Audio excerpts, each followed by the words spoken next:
The following podcast contains spoilers and words like and gosh. Mate, did we watch a thing this week? Yeah, we did.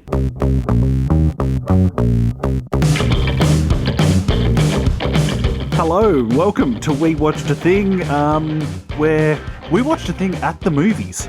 Yes, we did. We went to a cinema, Billy. Yeah, how was the experience for you? Was this your first time back in the cinema? Second time back. A few days ago, I got to a retro screening of Heat, which was just the fucking best. Yeah, that would have been pretty great.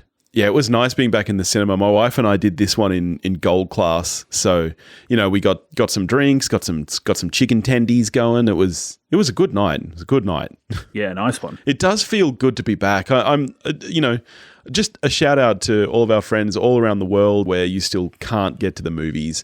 We hope that you're all doing okay, and just stay safe. Stay safe. A movie's not worth your life. No. Maybe for some film bros, a Christopher Nolan film comes close, but it's still not worth your life. That's right. Today we are, as a special episode, talking about Tenet, of which we were lucky enough to get to advanced screenings of this weekend. The film that was, quote-unquote, going to save the cinema industry. Is it worth risking your life for? Let's get into it now. Tenet is a 2020 spy film written and directed by Christopher Nolan, who produced it with Emma Thomas, and it stars John David Washington, Robert Pattinson, Elizabeth Debicki, Dimple Kapadia, Michael Caine, and Kenneth Branagh. And what is it about, Toph? It's about, I suspect, this is just an idea. It's just an idea. Yep. I think it's a rescue mission that Christopher Nolan did from a discarded Pierce Brosnan-era Bond film that he thought just badly needed to see the light of day. And actually, watching the film, I'd never had this thought before. But watching this film, I was like, I reckon I'd be on board with a Robert Pattinson Bond. I could see that. Can you be Batman and Bond at the same time? I think you can. Just wield all the cinematic power. I mean, there was that moment in time where Chris Pratt was heading a huge number of franchises, and there was talk of him for Indiana Jones at the same time as well. I could see our Pats doing all that. Watching this too, it really badly made me want a remake of Brendan Fraser's Mummy with our Pats in the lead, because I think he can really pull off that goofy charm that Brendan Fraser had as well. I think our Pats can pull. I'm a big fan of Pattinson. I think he's pretty great, actually. Were you about to say you think he can pull anything off? Because I was then going to make a joke about how you'd like him to pull you off. Yeah, and then I was just decided. I knew where that line would go, and didn't want to give you the opportunity. Because you didn't want the effort of having to cut that out. You just grabbed the steering wheel and took us there anyway. Kind of like how you'd like our Pats to grab you, right? It's just, it's that joke you know's coming and there's nothing you can do. Just got to stand there and let it hit you. Like how you want our Pats to hit you. What a flog. All right, so let's get straight into it. Firstly, I'd just like to say that fans of Nolan won't be disappointed at all, I don't think. If you are a Nolan fan, you will like this movie. I would go so far as to say that this is the most Nolan that Nolan has ever Nolaned. What are your thoughts on that statement?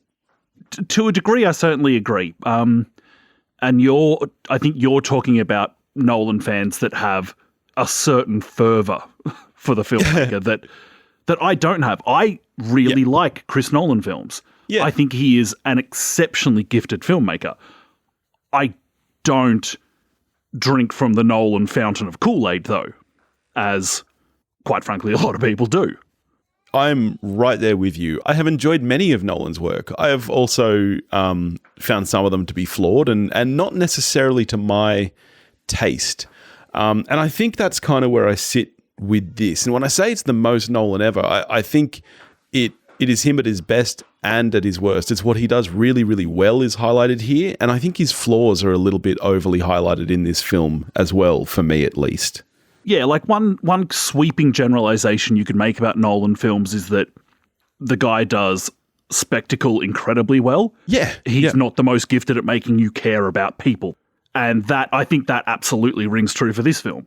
Yeah. And I think for me, I really think that Nolan should maybe think about not writing a film, because I think what he does incredibly well, as you say, is coming up with high concept action set pieces. And he's really, really good at executing these. And he's really good at coming up with these big set pieces. But for me, what doesn't work is what's in between all that. What ties those set pieces together? What does the film actually have to say? And most importantly for me, really highlighted in this film is dialogue. I don't think the dialogue in this film... I don't think there's a single line in this film that's spoken that isn't exposition. Like, everything is purely there to explain the story, not even necessarily to move it forward. Like, there's a lot of lines that are just there explaining what is happening as it is happening. And there's a reason that John David Washington's character doesn't even have a name, because it's completely irrelevant. He's not a character. He is just a protagonist. And for me, this misses some actual storytelling.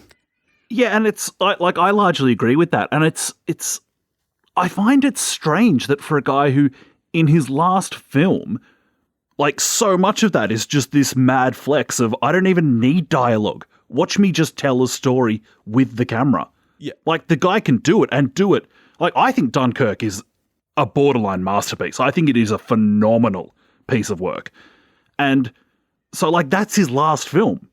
We know he can do it. And then we get back to this, where it's like everyone is... What's Juno's name again? Ellen Page. It's like everyone is Ellen Page's character from Inception. Yeah. And just asking questions so that somebody can just explain what's going on. And I was like, but we know that you can show us. Yeah.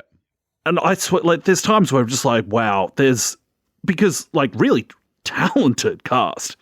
And it's like, if these people can't make this dialogue work, yes, then this dialogue doesn't totally work. Agreed. And so let's get on to the cast. I think John David Washington and Arpats in particular are fantastic. Arpats is so great in this film. I wish there was more Arpats in it. I also really liked Aaron Taylor-Johnson's screen presence. But to me, that's the thing. Any acting that I liked in this film really does come down to the actor's screen presence and that alone, because I don't think there's a single character in this film that is actually written as a character with a distinct point of view or distinct motives or any kind of identifying, like, if you were to just read me a line from this script and say which character says this, I would not be able to tell you, because, as I said, it's all just exposition. So props to the actors for at least making me like them. But as you say, I still don't necessarily care about them. Yeah, like Taylor Johnson's Jason Statham impression, not bad. I'll give it a pass. Agree with the two leads, really engaging. Yeah. Hearing particularly when Washington said nuclear holocaust, and it was like, if you close your eyes. That's a line that his old man says in Crimson Tide. Here we are back to Crimson Tide. Coming out of Washington's mouth. It sounds exactly the same. And I was just like, woo, I'm having fun. I dug that. Branagh going full Bond villain was, it's fun enough. Yeah. Not exactly... it's not stretching the limits of Branagh's talents, but whatever, he got paid. Yeah. The biggest character problem for me, and it's probably the biggest plot problem for me as well, is that a bunch of this story hinges on a deep attachment that Washington's protagonist has for the leading lady, played by Elizabeth Debicki. Yeah. And it's...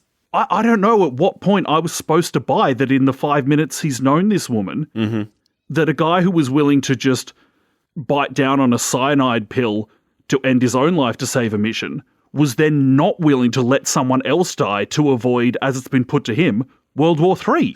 Yeah. Yeah. What? I agree completely, and I'm really glad that you're the one who brought up Elizabeth Debicki, because I didn't want to be the one to do it, because there's a history on the show of you accusing me of not liking her purely because she's tall. That's not the case. Only because that's what you said. No, I didn't. I just said she looked out of place in that film because she was too tall. That's not a slight on her. She is very tall. Not given a chance to be as tall in this film. I feel like she sits down a lot. But anyway, I agree with you completely. Her she's the only one that Nolan tries to give any emotional weight to, but it just comes off as a series of, I need to get my child back. Just that complete trope that is, and I don't feel the emotion behind it. It's just a line that she says about 1 million times. But I agree with you. I didn't get the connection between her and John David Washington. And to that point, I actually didn't really get the motivation from anybody. Kenneth Branagh's motivation is kind of explained towards the end, and as the villain, that's really all you get. As for the good guys, you can kind of just be like, oh well, yeah, sure, because he's nuts. Yeah. For the good guys, though, I guess the quote-unquote motivation, as you said, is to stop World War III, but that's not what most of the film really tends to be about, action-wise. So, as for the plot itself, let's kind of get into it here. Let's talk about inversion. I actually like and applaud the idea. And, time travel is something that's been done a lot of times. I like that it's taken a different approach here, at least stylistically. I quite enjoy the concept of it. But for me, in what is really a blockbuster action film, I actually don't think that it works for action scenes. I think that the act of people moving backwards looks gimmicky and cheap in a movie where the rest of it is so lavish. Like, you think of the plane explosion scene. Nolan bought a real 747 because he was like, oh, it's going to look better. Instead of going CG, he said that it was, just more efficient. Everything in this movie looks incredible. But the inversion itself, like people moving backwards, is such a cheap effect that for the action scenes, I just think it loses me when there's people involved. Like you think of the scuffle in the warehouse where John David Washington is fighting what you later find out to be himself, which I don't think is that cleverly disguised. I don't think that scene really has the weight that it's supposed to. Firstly, because backwards movement on a person looks silly, but also when you see the path of the bullets before they happen, for me, the tension was lost because, well, everything's going to be just fine. Don't be in the way. That's right. For me, what really worked was when objects were involved. And I think the car chase scene in particular was by far the best use of the inversion, idea. And I think that was the best action scene in the film.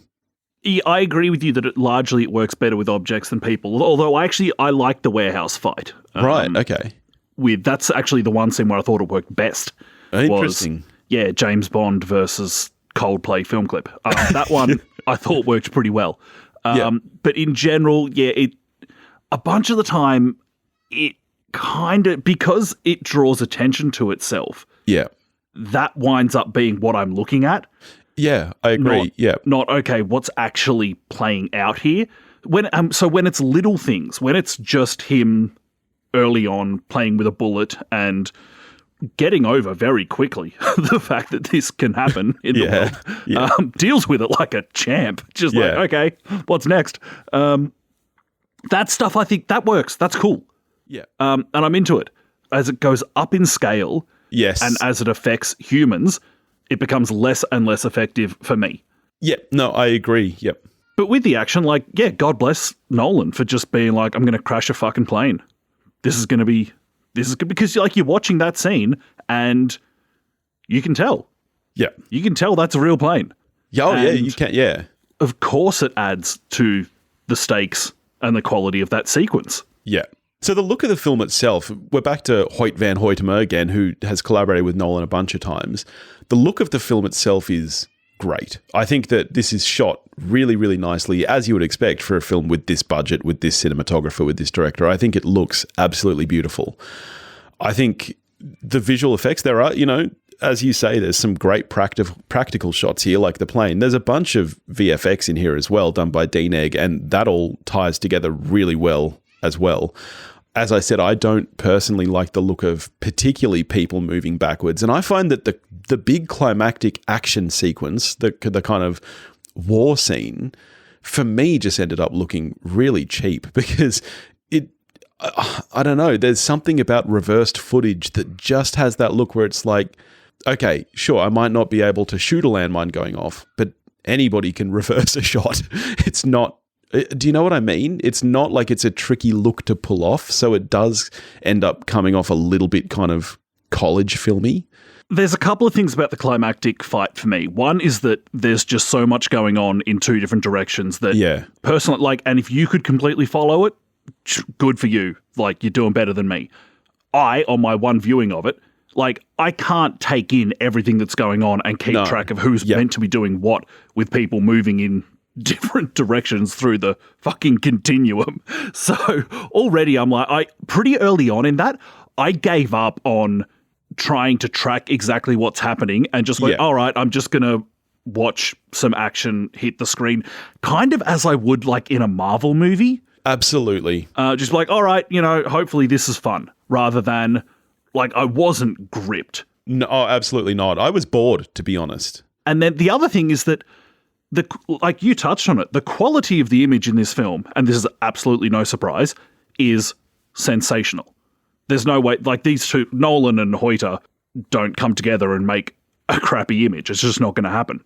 The problem for me is that so much of the action sequences are shot with the aperture of the lens, if not wide open, pretty close to. Yeah. And I'm just like, okay, this is great that, I know that the person I'm following right now is in focus, but nothing else is. And in an action sequence, I want that reference of environment around the person. Yeah. Which a lot of the time in the film, you're not given. Yeah. And like, it looks shit hot, but I'm like, okay, but where is this guy? Yeah. I was going to come to that. I think for me, there are two big issues with the production, and I think the editing is not very strong in this film. Nolan has switched to a different editor for this film, and I don't know if that's intentional, but I don't think that everything is as clear as it could be. I don't think that it's structurally very well put together, and maybe part of that is maybe it's meant to be confusing.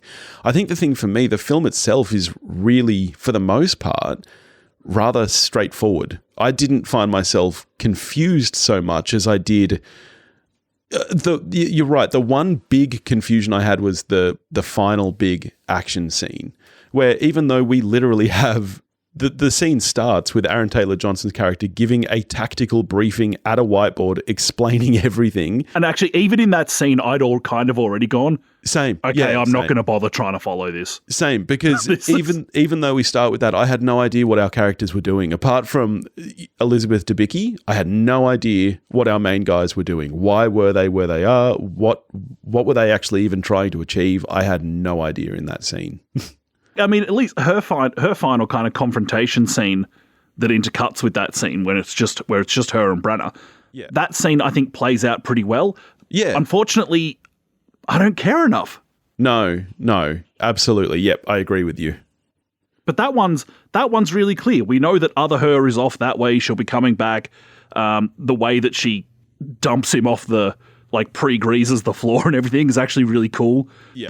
The sound effect of him getting pwned on the hull of the ship was actually fucking great. Yeah, yep. But unfortunately, I just didn't care that much. Yeah, same. I'd love to get to the sound if we can, which you just brought up. How did you find the mix for you? Did you have trouble hearing dialogue over the extremely loud score and sound effects? No, I didn't in my screening. Neither did I. And this is a complaint that I've seen like a huge amount online. Oh, really? The main complaint I've seen about the production of the film is the mix, and apparently it's a problem that most people have had with many Nolan films. I didn't have the problem. I was able to hear every line of dialogue, just about, I think. Weird. But on the score itself, I wasn't a huge fan. It's obviously, going very much for the Hans Zimmer sound. You would be easily forgiven for assuming that this score was done by Zimmer. Even like first sequence, the first bit of score you hear, I think sounds Zimmery in that kind of Dunkirk continuously raising but not going anywhere weird tone thing. But yes. And I don't know if this is the case. It sounds like music being played in reverse. Yes, it does. Yeah. So, nice tie-in. Good for you. That sounded pretty cool. Ludwig Göransson did the score for this, and I do think channeling his best Zimmer, it is that kind of droning, as you say, almost unmusical, which I think is what sounds backwards about it. Your brain kind of goes, if I played this the other way around, I reckon I might pick up a melody, which I'm not doing at the moment.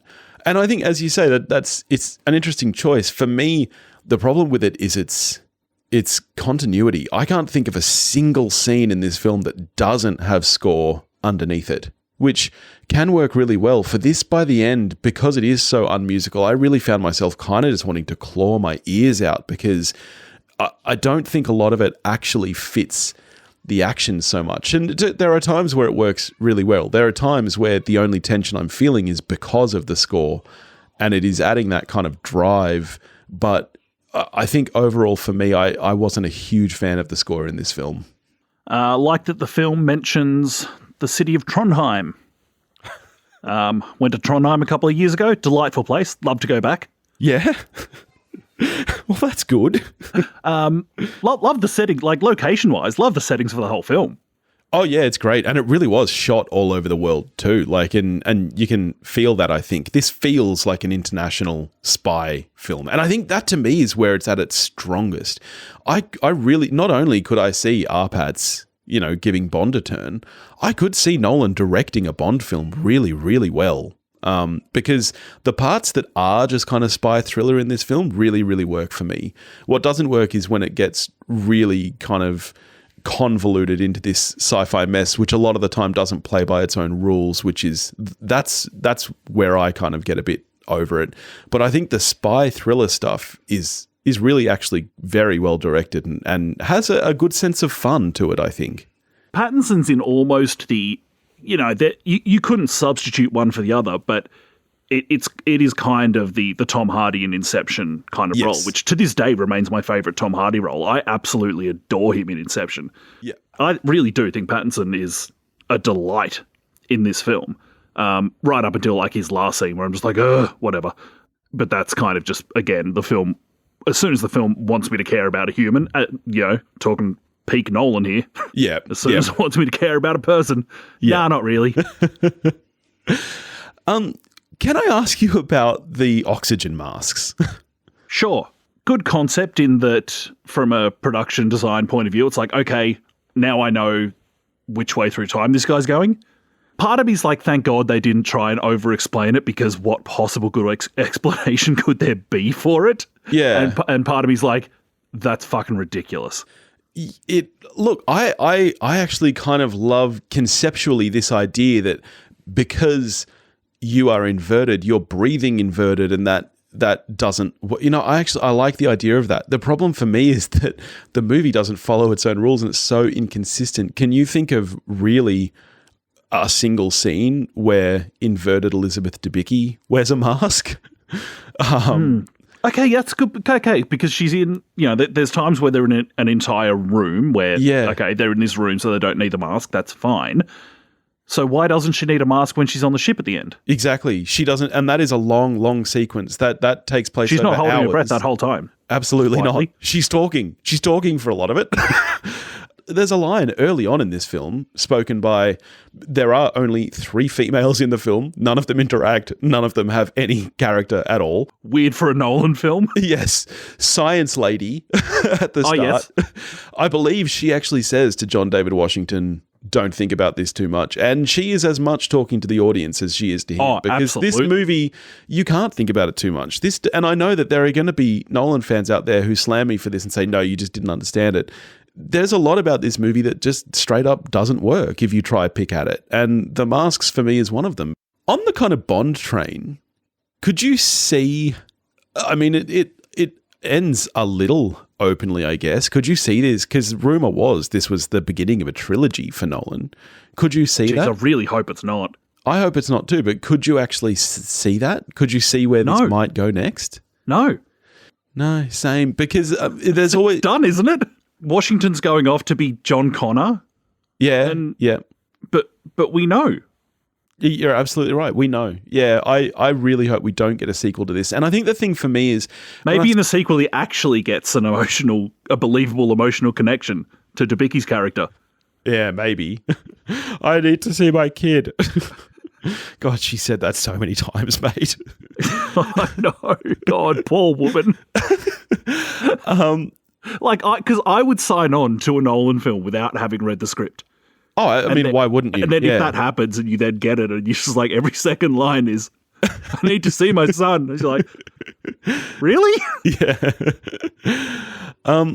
I think the thing for me is that, and this is going to sound crazy because Nolan is known for his originality, I think we're at the point now where almost nothing about this movie feels original to me because it is so Nolan. You know, it's like we reached that point with Shyamalan where, you know, you think of The Sixth Sense and then Unbreakable and you're like, wow, this guy is doing some brave and bold and interesting things. And then he became so Shyamalan'd up himself that it almost became a parody. And that is sadly where I kind of feel like this film feels like it's a spiritual sequel to, say, Inception to me. I think it's a lot more straightforward than that. But I almost felt like, yeah, okay, this feels like a Nolan movie. It didn't feel original in its execution or in its... Did you feel the same thing, or am I just being a bit overly harsh?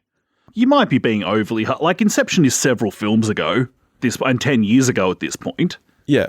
And, you know, his last film dealt with nothing fantastical. It was very much rooted in reality. Yeah. So if he's going to do this once every 10 years, I'm fine with it. Yeah, just sadly to me, I didn't really feel that originality in the film. It just felt like a bit of a blockbuster, an action blockbuster to me, when I think what you're expecting is to be wowed, and I just didn't really feel that. Do you think this is the film to save cinemas? We've seen that reviews, I mean, it's early days. The embargo just lifted, you know, a mere 24 hours ago. We've seen that reviews have been middling at this point, positive to middling, like not, I haven't seen any scathing reviews, mostly just kind of the same things we've brought up. Do you think that in a non-COVID world, this would have performed as hoped? Like, this is a really, really expensive film. Entirely dependent on how closely does word of mouth catch up with people seeing it. Yeah. Because, like you said, the reception to this film, and I think we're probably both in this boat as well, is lukewarm. Yeah. I'm by no means would I tell anyone not to see the film, but you know, to your point, if this is what you're hinging your hopes on, rescuing the theatre industry, and that's not the film's fault. The film was always meant to come out when it was meant to come out, and then, of course, 2020 happened. So yeah, none of this is the film's fault, and we've probably all, to some degree, subconsciously placed an extra layer of expectation on this film, which is not the film's fault. Well, actually, I'm going to go ahead and say it is. I don't know if we subconsciously have done this. Christopher Nolan himself has done this. He is the one who has touted this film as being the one to save the cinema industry. He's the one who insisted on the studio, you know, continuing to set release dates because he wanted it to be this big release, because he kind of did a little bit of the Chris Martin. You know, when Chris Martin from Coldplay writes a song and he comes out and he goes, "This is the greatest song that's ever been written." I feel like Nolan has done a little bit of that with this film. He's the one who's raised our expectations. Okay, I never read or heard Nolan say, like, obviously I'm aware of Nolan saying, no, this is not going to premium VOD. My movies are theatrical movies, and I love him for that, actually. Yeah. But the movie's just carrying this extra weight, which for me, it can't bear. Yeah. Because it's not The Godfather. Yeah. So I guess on the recommendation front, here's my take. Do I recommend this film? Sure, particularly to Nolan fans. Like, let's face it, there's a subset of people who know they're going to see this film. They don't care what we say. If you want to see this film, you're going to see this film. If you're in a part of the world where it's maybe not absolutely safe to go to a cinema yet, my recommendation is that you can wait for this one. I personally didn't feel like the cinema experience added enough to this film if it's going to cause danger to your life. that's just my quietly. Take. Honestly, it's a soft recommend for me. There are certain people, like I said, Nolan fans, I would say, yep, you're going to see this movie. For the most part, I wouldn't say I'm strongly recommending this, though. I think it's fine. I think it's in the lower half of Nolan's filmography, and it's fine. Yeah. I got to say, you know what's grown on me more and more is Interstellar. Like, I actually think that movie is a little bit underrated, and I guess not underrated because that one is much more divisive. People seem to either really, really love or really, really hate this film. It's less of the kind of middling But yeah, that's really grown on me. I think that's right up there for me in terms of Nolan. It's Dunkirk for me that just grows in my estimation. Yeah. Look, and I got to say, that's the thing that I love about Nolan is that he does make bold, interesting choices, and sometimes they work and sometimes they don't. And it's very subjective because for me, I didn't personally love Dunkirk. So more power to him, though. And I agree with you. I like props to him for not letting this go to VOD. Like, as a creative, you should have more of a say in how things happen when it's related to your work. So got on him for sticking by it. All right. So how are you scoring it then? I'm a 6 out of 10. I had a pretty good time in the cinema. I don't think it's bad. It's got a bunch of Nolan issues, and then it's got some just straight up narrative film issues. Yeah. But not enough to make me dislike it. No, I agree. I'm a 5 out of 10. I kind of think this film is fine. To me, you brought up the MCU before, and that's kind of where this sits for me. It's an action blockbuster. It's a bit of fun, but it's not brilliant. It's fine. It kind of bums me out because like the level of execution and thought that must have gone into so many of those scenes, which I'm then just like, not really doing it for me. That's a bummer for the amount of people that made it happen. That's my issue with it too, is I agree with you. The execution can be so great, but it is brought down by a really, really bogged exposition-y script with very unfleshed out characters. Like there are too many flaws to me to get it above the very middling 5. I wish I could give this a 6 or higher because production-wise, there are some really amazing things about it. But as far as, and you said it, narrative storytelling issues, it just brings it down too far for me. That's the end of that.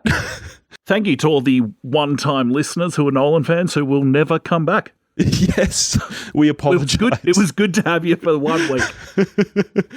If you want to get in touch with us, you can do that at wewatchedathing.com or wewatchedathing@gmail.com. You can find us on Facebook, Instagram, and Twitter, all under the handle @wewatchedathing. If you want to help support the show, you can do that at patreon.com/wewatchedathing, and we will maybe catch you next week, unless you're a Nolan fan.